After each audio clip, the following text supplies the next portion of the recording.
जय हिंद। एक बार फिर से स्वागत है आप सभी का आपके अपने YouTube चैनल जीके क्यूज पर। और आज की क्लास रेलवे आरपीएफ भर्ती 2024 के एग्जाम की जो भी स्टूडेंट तैयारी कर रहे हैं उन सभी के लिए जीके जीएस के मोस्ट इंपॉर्टेंट एमसीक्यू फॉर्मेट में क्वेश्चन होने वाले हैं। तो चलते हैं दोस्त अपनी क्लास की तरफ। और अगर आपने कांस्टेबल या सब इंस्पेक्टर किसी भी पोस्ट के लिए अप्लाई किया तो ये क्लास आज आपके लिए मोस्ट इंपॉर्टेंट होने वाली है। और ये मेरे वो सभी भाई बहन हैं जो मुझे प्रॉपर कमेंट करते हैं, तो इन सभी को बहुत बहुत धन्यवाद। और चलते हैं क्योंकि आज ये समय बहुत कम है।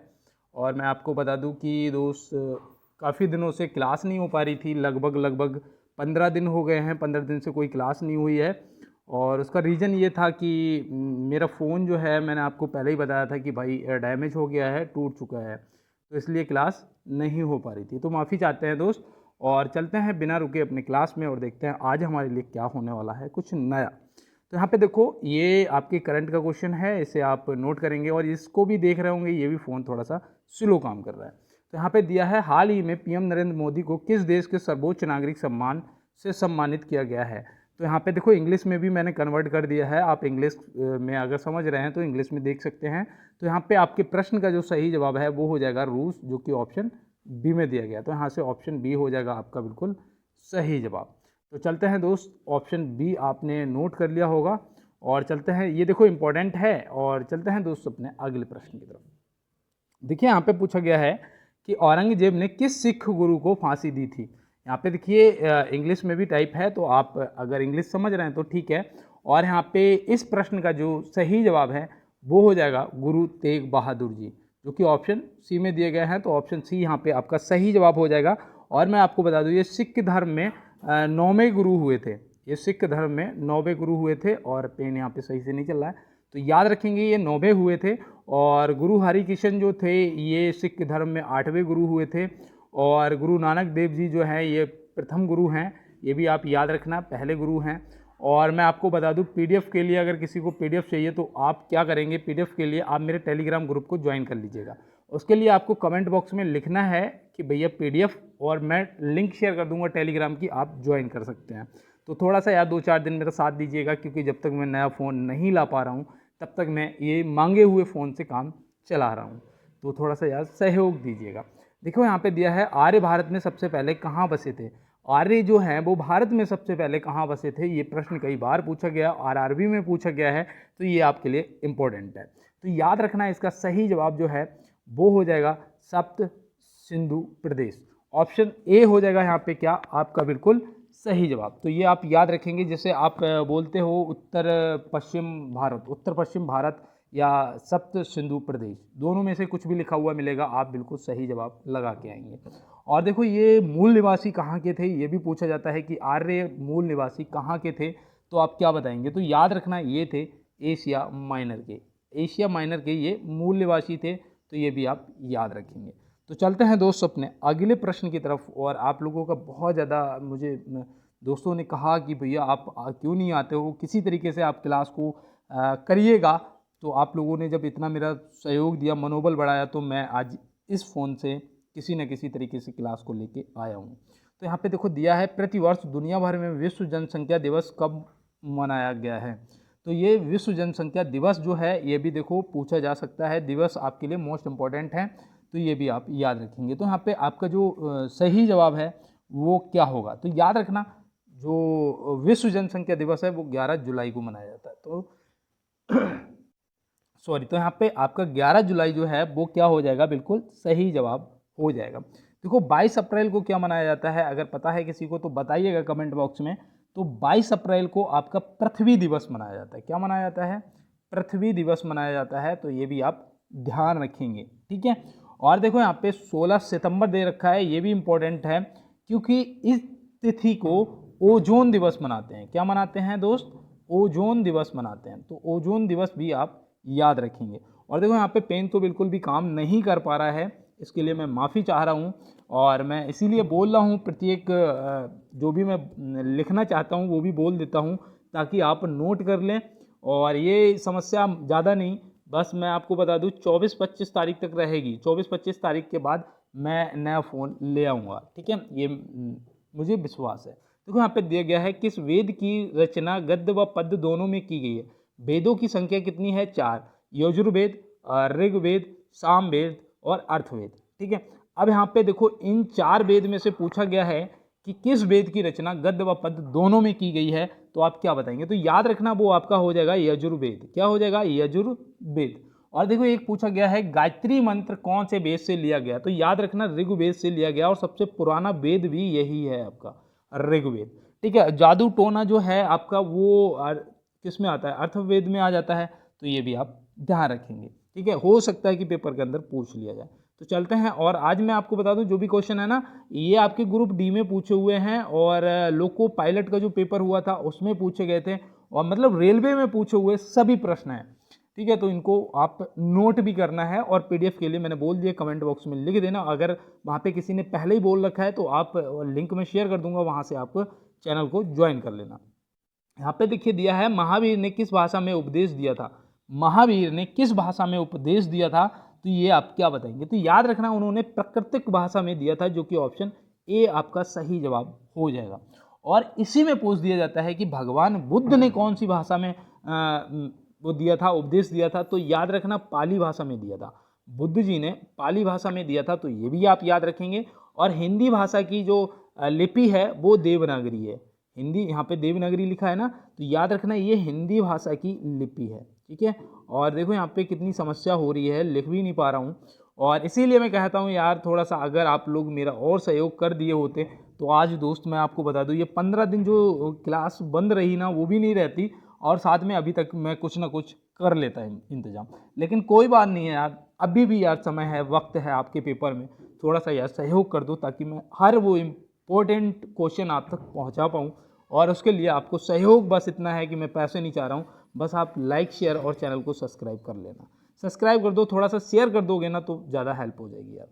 और देखो यहाँ पे पूछा गया है कि भारत के सर्वोच्च न्यायालय में न्यायाधीशों की कुल संख्या है वर्तमान में कितनी है, तो ये देखो इंपॉर्टेंट है आपके लिए, तो आप क्या बताएंगे? अब यहाँ पे आपका जो सही जवाब है वो हो जाएगा 34, ऑप्शन सी आपका बिल्कुल सही जवाब दोस्त हो जाएगा। तो मैं उम्मीद करता हूँ आपने इतना नोट किया होगा, और चलते हैं दोस्त अपने अगले प्रश्न की तरफ और देखते हैं हमारा अगला क्या है।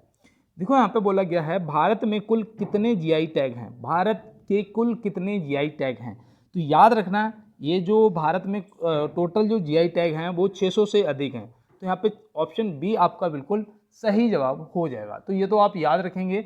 और देखो अगर इसमें ये भी पूछा जाता है कि उत्तर प्रदेश सबसे ज़्यादा उत्तर प्रदेश को मिले हैं कितने, तो वो भी याद रखना 69 जो है यहाँ पे जो लिखा हुआ है 69 ये उत्तर प्रदेश को मिल चुके हैं 69, जिसमें याद रखना एक तो तिरंगा बर्फी है, वाराणसी का पान है, ये आपको याद रखने हैं क्योंकि ये इंपॉर्टेंट हैं, आपसे पूछे जाएंगे।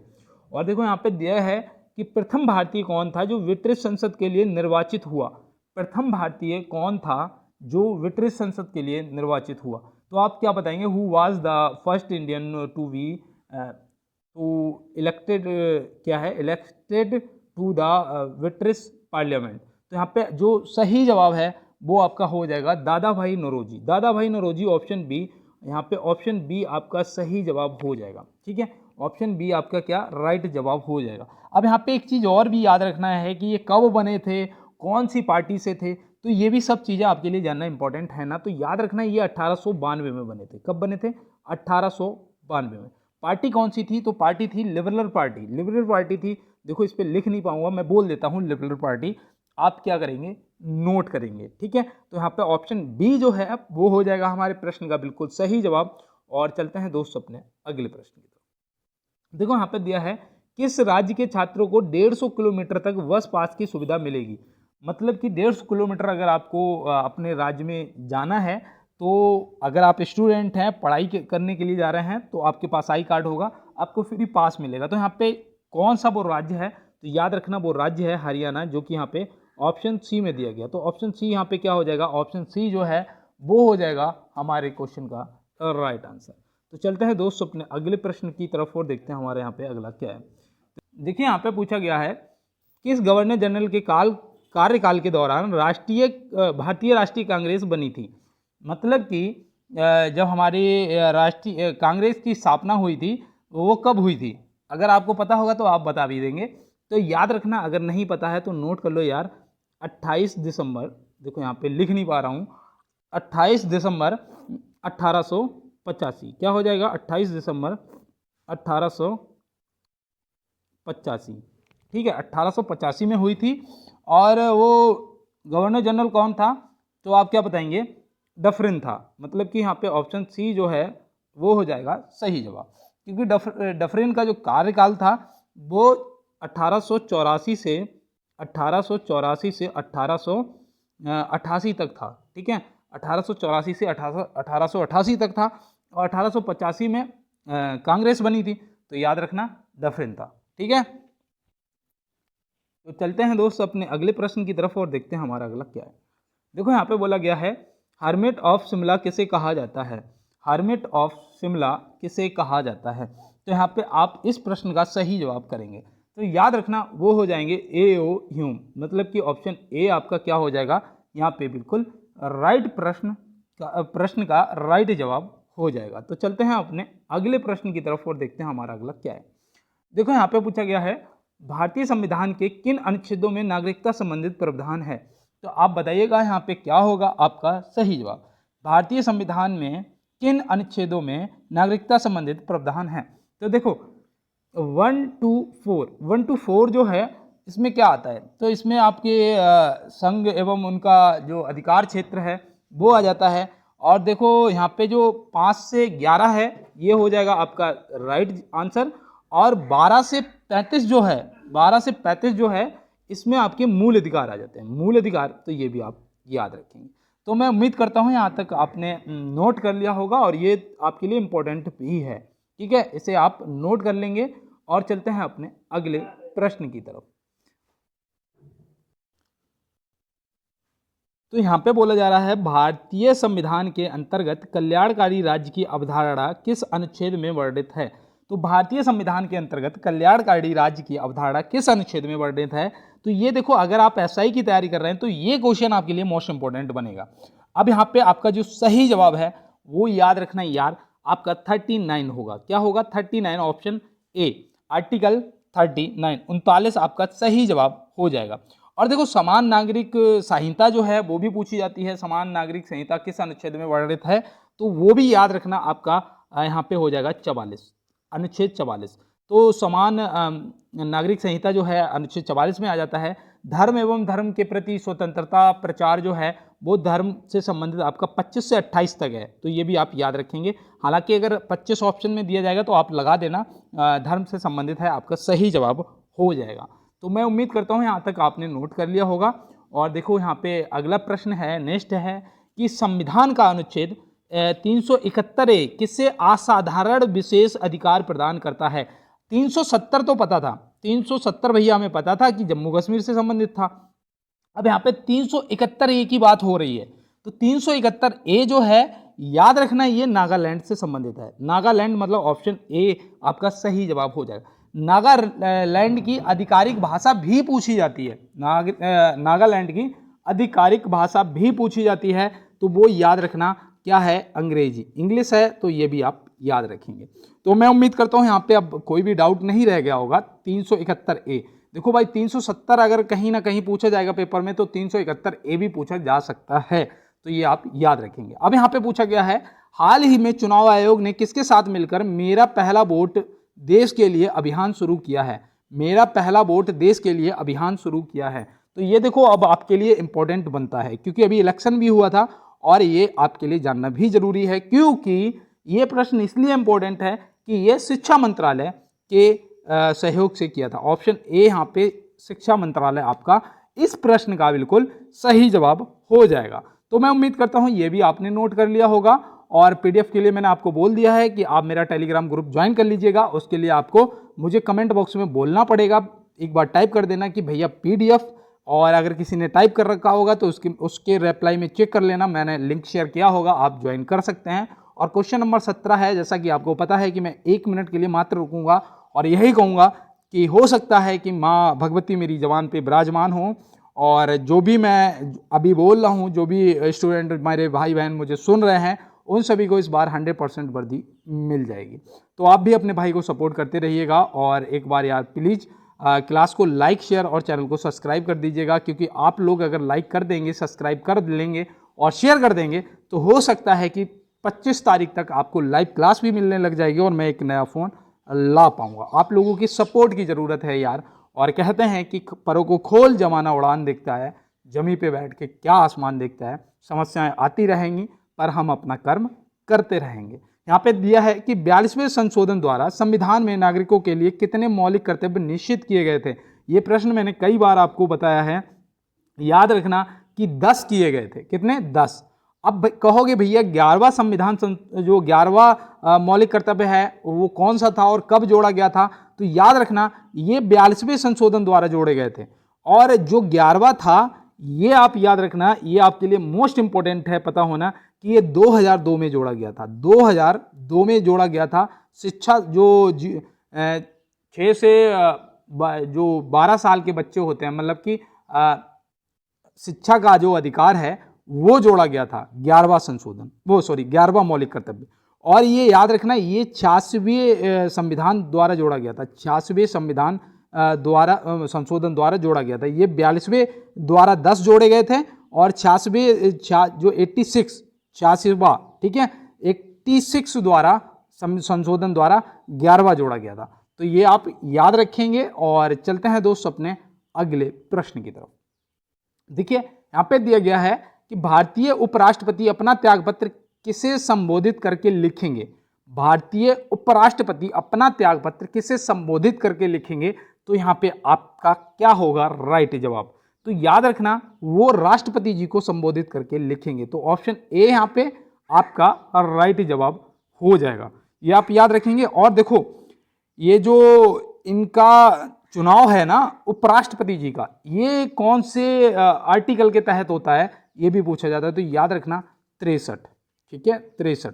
तो ये देखो आपके लिए इंपॉर्टेंट है, आपको पता होना चाहिए। और चलते हैं दोस्त अपने अगले प्रश्न की तरफ और देखते हैं हमारा अगला क्या है। देखो नया फ़ोन है थोड़ा सा यार, ये मतलब नया क्या, किसी का पुराना फ़ोन है, बस इसे थोड़ा दिक्कत हो रही है इसे चलाने में, लेकिन फिर भी मैं हैंडल कर रहा हूँ। यहाँ पे दिया गया है कि भारत का सबसे बड़ा व्यापारिक बैंक है। भारत का सबसे बड़ा व्यापारिक बैंक है। तो व्यापारिक अगर पूछा जाएगा तो आप क्या बताएंगे? तो यहाँ पे देखो आरबीआई लगाने की गलती मत करना, क्योंकि यहाँ पे एसबीआई होगा, स्टेट बैंक। तो यहाँ पे स्टेट बैंक मतलब ऑप्शन बी आपका राइट जवाब हो जाएगा। ऑप्शन बी भारतीय स्टेट बैंक आपका राइट जवाब हो जाएगा। इसकी जो स्थापना है वो कब की गई थी? तो आप क्या बताएंगे? तो यहाँ पे देखो इसकी जो स्थापना है ना वो याद रखना 1955 में की गई थी। कब की गई थी? 1955 जुलाई में की गई थी, 1 जुलाई 1955। तो ये आप याद रखेंगे। और देखो ये जो सबसे पहले जो बैंक थी वो थी इंपीरियल बैंक। कौन सी थी? इंपीरियल बैंक, जो 1921 में बनाई गई थी और फिर इसका नाम बदलकर एसबीआई कर दिया गया था। तो ये भी आप याद रखेंगे। अब कोई भी अगर दिक्कत या कोई एरर आ रहा है तो आप मुझे कमेंट बॉक्स में सूचित कर देना। और देखो यहाँ पे दिया गया है 2011 की जनगणना अनुसार 0 से 6 आयु वर्ग के बच्चों में सबसे ज़्यादा लिंगानुपात किस प्रदेश का है? सबसे ज़्यादा भी बताना है और सबसे कम भी बताना है। तो यहाँ पे आप क्या बताएंगे? इस प्रश्न का पहले जवाब करिएगा। तो यहाँ पे देखो सबसे ज़्यादा पूछा गया है, तो याद रखना वो था अरुणाचल प्रदेश का, जो कि ऑप्शन बी में दिया गया है। तो अरुणाचल प्रदेश यहाँ पे हो जाएगा आपका सही जवाब। ठीक है, 1000 पुरुषों पे कितनी थी? तो याद रखना 972। कितने थे? 972। ठीक है, ये लिंगानुपात मतलब औरत और पुरुष का जोड़ा जाता है, तो औरतें थी 972। अब देखो सबसे कम अगर पूछेगा तो याद रखना वो था हरियाणा का। हरियाणा का था कितना था? 834। कितना था? 834। तो ये सबसे कम था। तो यहाँ पे ये भी आप याद रखेंगे। तो देखो 2011 की जनगणना से आपसे प्रश्न पूछे जाएंगे, क्योंकि जनगणना हर 10 साल बाद होती है। 2011 में हुई थी, 21 में होनी थी, लेकिन कोविड की वजह से नहीं हो पाई थी। अब यहाँ पे देखना कैंडला मात्रक है, ये मात्रक आपसे पूछे जाएंगे, एसआई पूछे जाएंगे। तो यहाँ पे देखो कैंडला पूछा है कि कैंडला मात्रक है तो किसका है? तो याद रखना ये है ज्योति तिब्बरता का। तो यहाँ पे ऑप्शन ए जो है आपका राइट आंसर हो जाएगा। तो चलते हैं फिर अपने इसी के साथ अगले प्रश्न की तरफ। देखो यहाँ पे बोला गया है किस भारतीय ऑटोमोबाइल कंपनी ने दुनिया की पहली सीएनजी से चलने वाली मोटरसाइकिल लॉन्च की है? दुनिया की पहली सीएनजी से चलने वाली मोटरसाइकिल।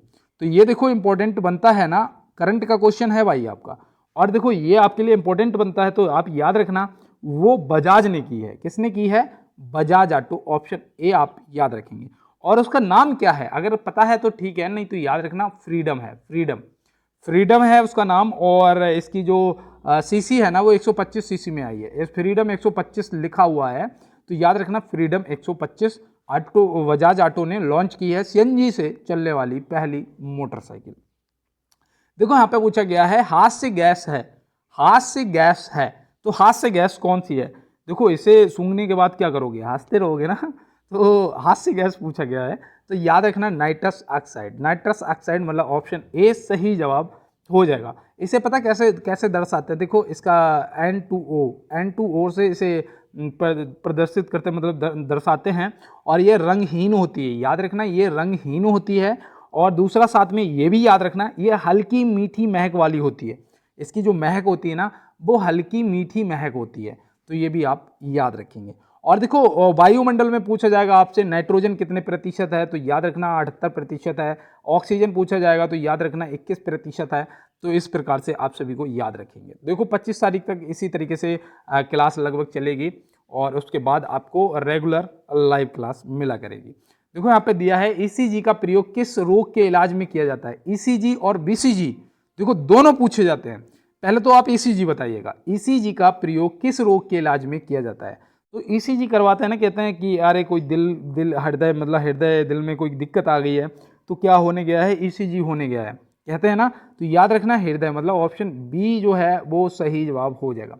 और टीबी के लिए याद रखना कौन सा टीका लगता है, बीसीजी का टीका लगता है, कौन सा, बीसीजी। उस दिन मैंने बीसीजी का फुल फॉर्म बताया था, क्योंकि मुझे पता था कि बीसीजी में सी या बी का वो मतलब पूछ लेता है कि बी का मतलब क्या है, सी का मतलब बीसीजी में क्या होता है, तो ये मैंने आपको इससे पहले वाली क्लास में बताया भी था। और रेबीज तो आपको पता ही है, कुत्ता काट लेता है तो रेबीज का टीका लगता है। अब यहाँ पे देखो दिया गया है मानव रक्त का पीएच मान होता है, पीएच मान आपको पता होने चाहिए यार, पीएच मान याद रखना, मानव रक्त का जो हमारे खून का पीएच मान है वो है 7.4, ऑप्शन बी यहाँ पे राइट जवाब हो जाएगा, 7.4 आपका सही जवाब होगा। अगर आपसे दूध का पीएच मान पूछेगा तो याद रखना 6.5, ये होता है दूध का पीएच मान, ठीक है, दूध का पीएच मान याद रखेंगे। अगर आपसे जल का पीएच मान पूछेगा तो याद रखना 7 होता, उदासीन होता है जल, शुद्ध जल जो है वो उदासीन होता है, ठीक है, तो ये होता है 7। अगर आपका नमक का पूछेगा तो भी याद रखना नमक का भी होता है 7, ठीक है, नमक का पीएच मान भी 7 होता है, ये भी याद रखना। नींबू का पीएच मान पूछेगा तो याद रखना नींबू का 2 से 3 होता है, 2 से 3 के बीच में होता है, ठीक है। शराब का जो शराब ड्रिंक होती है दारू, शराब का पीएच मान भी पूछ लेगा तो क्या बताओगे, तो याद रखना वो होता है 3 से 4, ठीक है, 3 से 4 होता है। तो ये आप सभी को याद रखेंगे, नोट करेंगे और जुड़े रहेंगे मेरे साथ, और एक बार लाइक शेयर सब्सक्राइब जरूर कर लेंगे। देखो यहाँ पे दिया गया है नागरिकों के लिए एक समान सिविल संहिता किस अनुच्छेद में है, ये मैंने अभी आपको बताया भी था, अगर आपको याद होगा तो अभी मैंने आर्टिकल आपको बताया भी था, वो कौन सा है, याद रखना वो आर्टिकल 44 है, कौन सा है 44। और देखो यहाँ पे आर्टिकल 17 दे रखा है, 17 दे रखा है अनुच्छेद, तो 17 याद रखना ये अस्पष्टता से संबंधित है, अस्पष्टता उन्मूलन से संबंधित आर्टिकल पूछा जाएगा, छुआछूत से संबंधित, तो याद रखना आर्टिकल 17 है। 21 और 20 में क्या आता है, 21 और 20 में आपकी पर्सनल स्वतंत्रता आती है, और शोषण के विरुद्ध शोषण से संबंधित जो है वो याद रखना आपका फिर आ जाता है 23 से 24। 24 जो है 24 में क्या दिया गया है कि 14 साल से कम उम्र के बच्चे कारखानों में काम नहीं करेंगे, प्रतिबंध है, तो याद रखना ये 14 जो 24 है वो इससे संबंधित है। देखो बगदाद किस नदी के किनारे स्थित है, बगदाद, देखो नदियों के किनारे आपसे देश भी पूछे जाएंगे और भारत में भी प्रदेश भी पूछे जाएंगे, तो याद रखना बगदाद किस नदी के किनारे स्थित है, तो यहाँ पे आपका जो राइट आंसर है वो होगा टाइग्रिस, टाइग्रिस नदी मतलब कि यहाँ पे टिग्रिस नदी, ऑप्शन ए हो जाएगा आपका और राइट जवाब। और टाइवर नदी के किनारे कौन सा है बताओ, टाइवर नदी के किनारे, तो याद रखना टाइवर नदी के किनारे रोम है, कौन सा, रोम है ये देश, तो ये भी आप याद रखेंगे। और रावी एवं बागा नदी के किनारे कौन सा स्थित है, तो याद रखना ये आपका लाहौर है, कौन सा है, लाहौर, जो कि पाकिस्तान में पड़ता है, तो याद रखना। और देखो एक ब्रिस्टल आपसे भी पूछा जाता है, ब्रिस्टल जो है ये कौन सी नदी के किनारे स्थित है, तो याद रखना एवन नदी के किनारे स्थित है ब्रिस्टल, देखो ये जरूर याद रखना, ये पूछा जा सकता है। चलते हैं अपने अगले प्रश्न की तरफ। यहाँ पे पूछा गया है किस तिथि को कंप्यूटर साक्षरता दिवस के रूप में मनाया जाता है। देखो ये तिथियां याद रखना दोस्त, ये आपसे जरूर पूछे जाएंगे दिवस। अब किस तिथि को कंप्यूटर साक्षरता दिवस मनाया जाता है, तो यहाँ पे देखो 1 दिसंबर, 2 दिसंबर, 4 दिसंबर। तो याद रखना 1 दिसंबर को तो एड्स दिवस मनाया जाता है, ये तो सभी को पता होगा। अब 2 दिसंबर आपका प्रश्न का जवाब हो जाएगा ऑप्शन बी। और 4 दिसंबर को नेवी नौसेना दिवस मनाया जाता है। नौसेना दिवस 4 दिसंबर को मनाया जाता है। तो यहाँ पे आप सभी को नोट कर लेंगे और चलते हैं दोस्तों अपने अगले प्रश्न की तरफ। पॉलिटिक्स ऑफ चरखा नामक पुस्तक के लेखक हैं। पॉलिटिक्स ऑफ चरखा नामक पुस्तक के लेखक हैं, कौन है? तो यहाँ पे आपका सही जवाब क्या होगा? तो याद रखना वो है जेबी कृपलानी। ऑप्शन सी यहाँ पे सही जवाब हो जाएगा।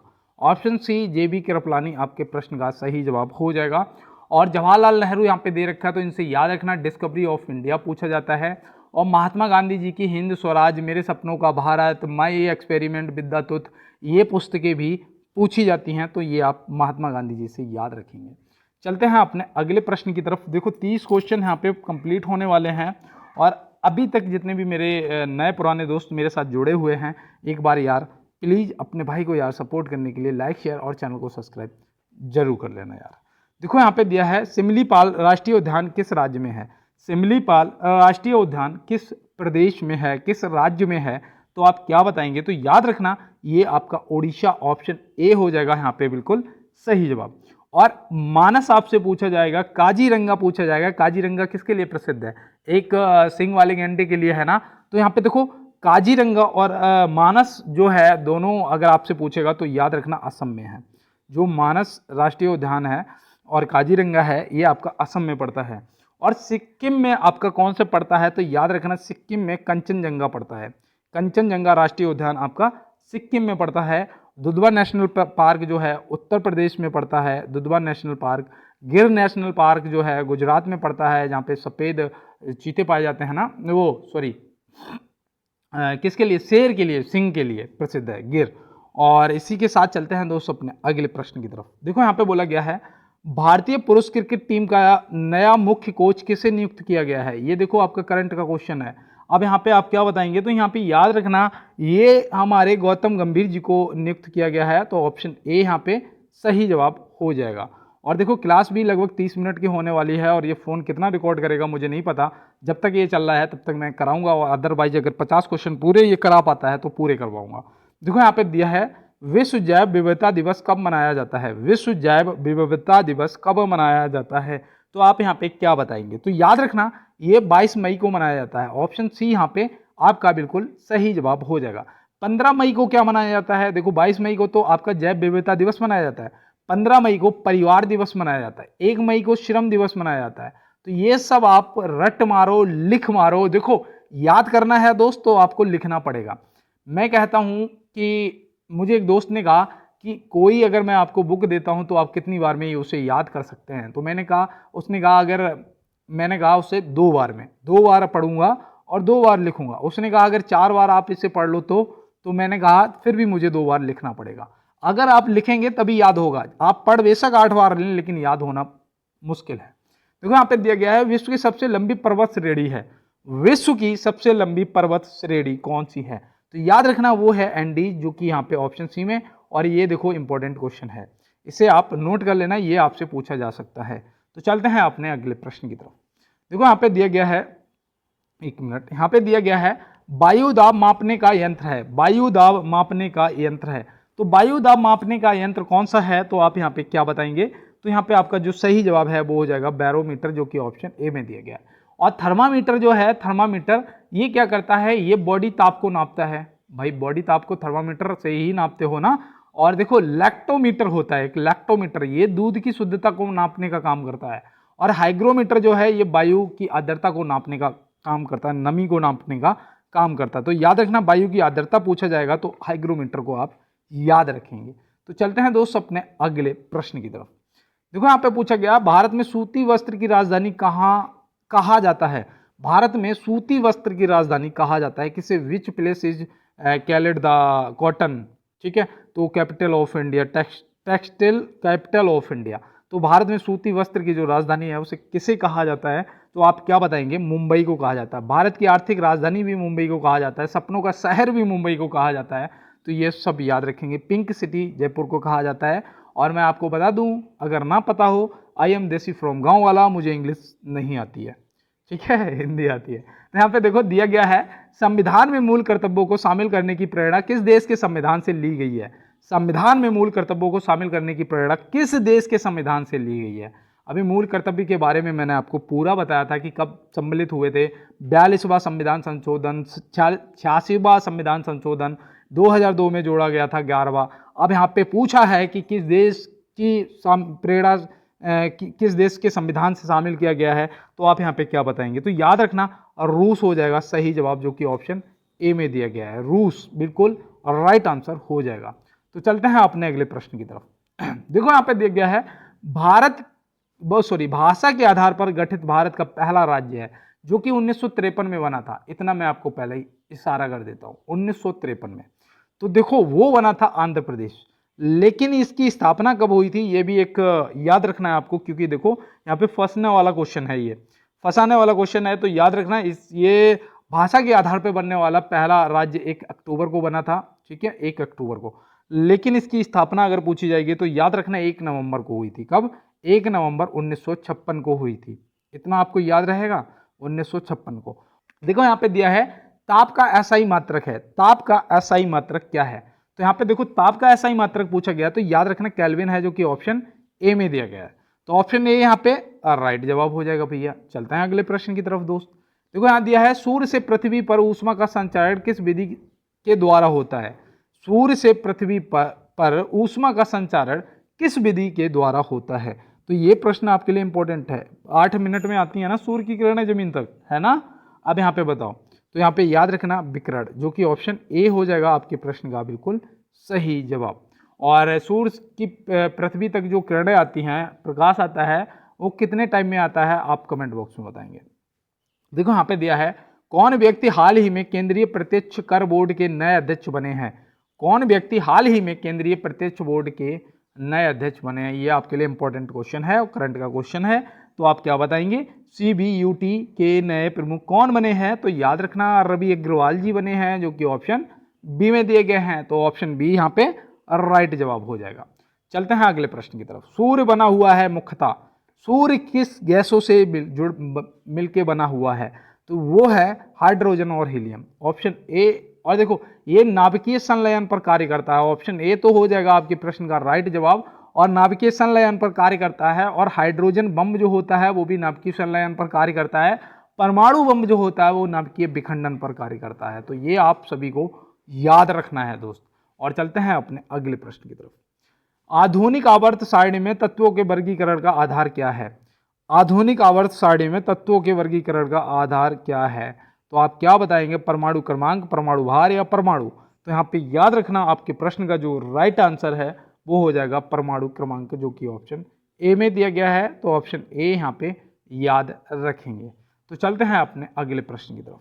भोजन में उपस्थित शर्करा को माल्टोज में बदलता है। भोजन में उपस्थित शर्करा को माल्टोस में बदलता है। माल्टोस जो है ना, ये याद रखना क्या बोलते हैं उसे। देखो मुझे याद आते ही मैं तुरंत बताऊंगा आपको। क्या कहते हैं, अरे उसे क्या बोलते हैं माल्टोस, चलो मुझे अभी याद नहीं आ रहा है, लेकिन मैं बता दूंगा। और यहाँ पे देखो याद हो, इस प्रश्न का जो है माल्टोज में बदलता है टाइलिन। कौन बदलता है? टाइलिन। ये लार में पाया जाता है टाइलिन, ठीक है, तो ये आप याद रखेंगे।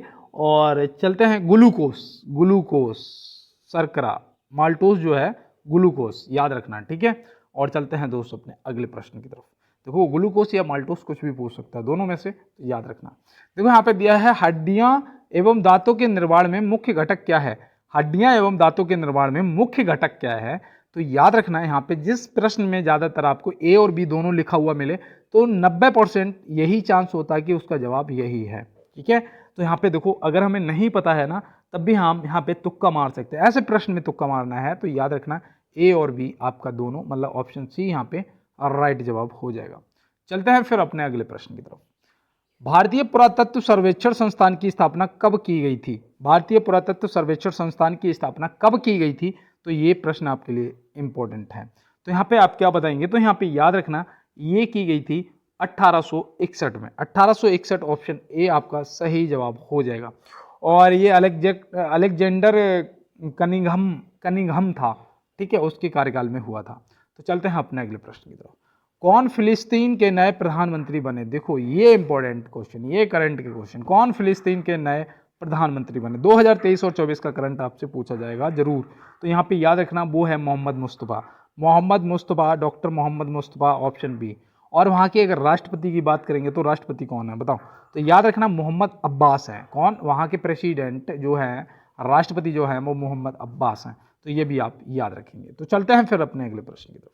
देखो यहाँ पे पूछा है विश्व भारती विश्वविद्यालय की स्थापना किसने की थी? विश्व भारती विश्वविद्यालय की स्थापना किसने की थी? विश्व भारती यूनिवर्सिटी की स्थापना किसने की थी? तो इस प्रश्न का जो जवाब है वो आप क्या बताएंगे? तो याद रखना रविंद्रनाथ टैगोर जी ने की थी। किसने की थी? रविंद्रनाथ टैगोर जी। ऑप्शन ए यहाँ पे राइट आंसर हो जाएगा, ये आप याद रखेंगे। और दूसरा याद रखना इन्होंने कब की थी, ये भी पूछा जा सकता है। तो याद रखना 1921 में की थी भैया। कब की थी? 1921 में की थी, पश्चिम बंगाल में। कहाँ की थी? पश्चिम बंगाल में। सुंदरबन का डेल्टा है ना यहाँ पे, सुंदरबन राष्ट्रीय उद्यान भी है यहाँ पे, तो ये आप याद रखेंगे।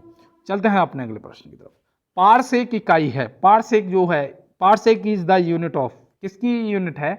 तो आप यहाँ पे क्या बताएंगे? तो याद रखना ये दूरी की है। किसकी? दूरी की। दूरी की इकाई, सॉरी, जो है पारसेक इकाई जो है वो दूरी की है। तो चलते हैं अपने अगले प्रश्न की तरफ।